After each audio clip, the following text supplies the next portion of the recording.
या ऐसा कोई उनका वक्तव्य जिससे ये सिद्ध किया जा सके कि हमारी जो समिति है, हम जो विवाह सम्मेलन जो करवाएंगे वो बिल्कुल निष्पक्ष होगा, न्यायोचित होगा और बिना किसी व्यवधान के, बिना किसी बेईमानी के होगा।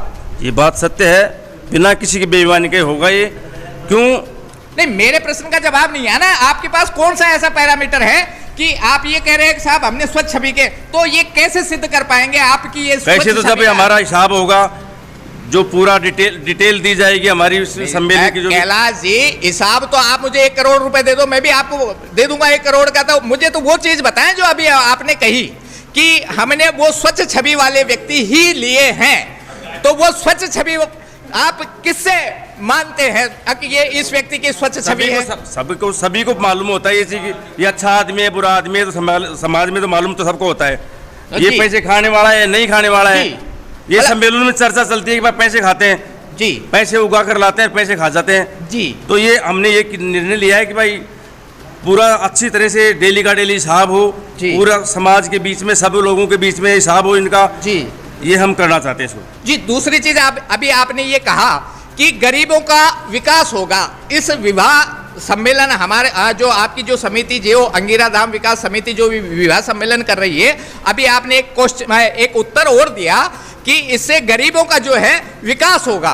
तो मैं ये कहता हूं कि गरीबों का विकास कैसे होगा, क्योंकि आप तो 21,000 रुपए ले रहे हैं। 21,000 में क्या होता है? 21,000 तो आप ले रहे हैं। तो अरे सुनो सही, आप 21,000 रुपए ले रहे हैं और कई सम्मेलन आपके जांगीड़ समाज के ही मैंने 1 रुपए थे, 1 रुपए से देखे हैं, तो उसको आप किस तरह से देखते हैं?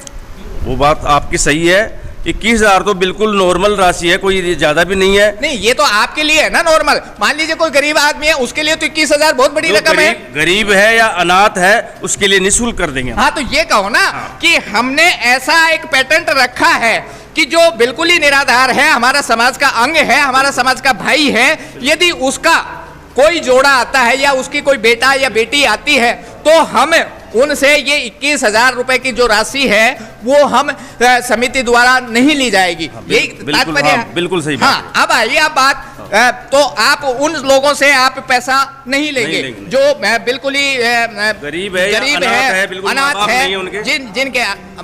तो आपने और ऐसा क्या पैरामीटर रखा है कि विवाह सम्मेलन हमारा जो है कानूनी प्रक्रिया के तौर पर कानूनी अड़ंगे भी आएंगे, तो उनके बचाव के लिए आपने ऐसे क्या क्या ठोस नियम बनाए हैं जिससे ये विवाह संचालन अपना विकार हो और ईमानदारी से हो?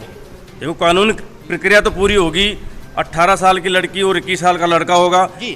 अब लेकिन वो अमेंडमेंट कर दिया है, उसको भी लेकर ध्यान में रखते हुए कुछ ऐसा किया है क्या?